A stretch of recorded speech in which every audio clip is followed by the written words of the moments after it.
Listeners, episode Fakta Alkitab kali ini akan membahas sesuatu yang sangat penting dan ada di sekeliling kita meskipun tanpa kita sadari, yaitu para malaikat.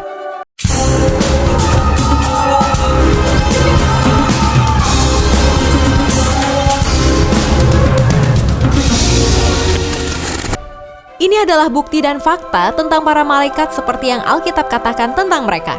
Mungkin kamu belum pernah dengar atau belum pernah diajarkan mengenai keberadaan para malaikat, namun mereka adalah makhluk yang nyata dan ada di sekitar kita. Inilah fakta-faktanya. Yang pertama, malaikat makan makanan di surga. Setiap orang telah makan roti malaikat, ia mengirimkan perbekalan kepada mereka berlimpah-limpah. Yang kedua, malaikat akan dihakimi oleh manusia. Tidak tahukah kamu bahwa kita akan menghakimi malaikat-malaikat? Jadi apalagi perkara-perkara biasa dalam hidup kita sehari-hari. Yang ketiga, malaikat memiliki bahasa sendiri. Sekalipun aku dapat berkata-kata dengan semua bahasa manusia dan bahasa malaikat, tetapi jika aku tidak mempunyai kasih, aku sama dengan gong yang berkumandang dan canang yang gemerincing. Yang keempat, malaikat kadang tidak bisa dibedakan dari manusia. Jangan kamu lupa memberi tumpangan kepada orang, sebab dengan berbuat demikian, beberapa orang dengan tidak diketahuinya telah menjamu malaikat-malaikat. Yang kelima, malaikat tidak maha tahu. Kepada mereka telah dinyatakan bahwa mereka bukan melayani diri mereka sendiri, tetapi melayani kamu dengan segala sesuatu yang telah diberitakan sekarang kepada kamu dengan perantaraan mereka, yang oleh Roh Kudus yang diutus dari sorga menyampaikan berita Injil kepada kamu, yaitu hal-hal yang ingin diketahui oleh malaikat-malaikat.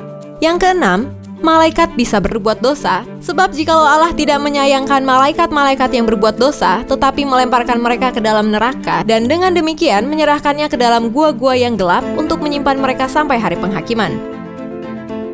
Yang ketujuh, sebagian malaikat diikat dengan rantai menunggu hari penghakiman, dan bahwa ia menahan malaikat-malaikat yang tidak taat pada batas-batas kekuasaan mereka, tetapi yang meninggalkan tempat kediaman mereka dengan belenggu abadi di dalam dunia kekelaman sampai penghakiman pada hari besar.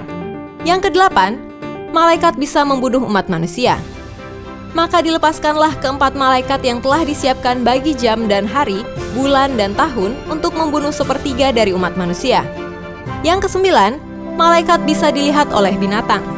Ketika keledai itu melihat malaikat Tuhan berdiri di jalan, dengan pedang terhunus di tangannya, menyimpanglah keledai itu dari jalan dan masuk ke ladang.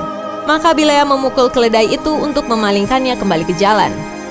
Yang ke-10, malaikat bisa mengendalikan binatang. Allahku telah mengutus malaikatnya untuk mengatupkan mulut singa-singa itu, sehingga mereka tidak mengapa-apakan aku, karena ternyata aku tak bersalah di hadapannya, tetapi juga terhadap Tuanku, ya Raja, aku tidak melakukan kejahatan. Yang ke-11, malaikat bisa mengontrol benda-benda tanpa menyentuhnya. Tiba-tiba berdirilah seorang malaikat Tuhan dekat Petrus dan cahaya bersinar dalam ruang itu. Malaikat itu menepuk Petrus untuk membangunkannya, katanya, "Bangunlah segera." Maka gugurlah rantai itu dari tangan Petrus. Lalu kata malaikat itu kepadanya, "Ikatlah pinggangmu dan kenakanlah sepatumu." Ia pun berbuat demikian. Lalu malaikat itu berkata kepadanya, "Kenakanlah jubahmu dan ikutlah aku." Lalu ia mengikuti malaikat itu keluar dan ia tidak tahu bahwa apa yang dilakukan malaikat itu sungguh-sungguh terjadi. Sangkanya ia melihat suatu penglihatan. Setelah mereka melalui tempat kawal pertama dan tempat kawal kedua, sampailah mereka ke pintu gerbang besi yang menuju ke kota. Pintu itu terbuka dengan sendirinya bagi mereka. Sesudah tiba di luar, mereka berjalan sampai ke ujung jalan dan tiba-tiba malaikat itu meninggalkan dia. Yang ke-12, malaikat bisa menyamar dan berubah wujud. Hal itu tidak usah mengherankan sebab iblis pun menyamar sebagai malaikat terang. Dalam bahasa Yunani, metasematizo berubah wujud sebagai malaikat terang.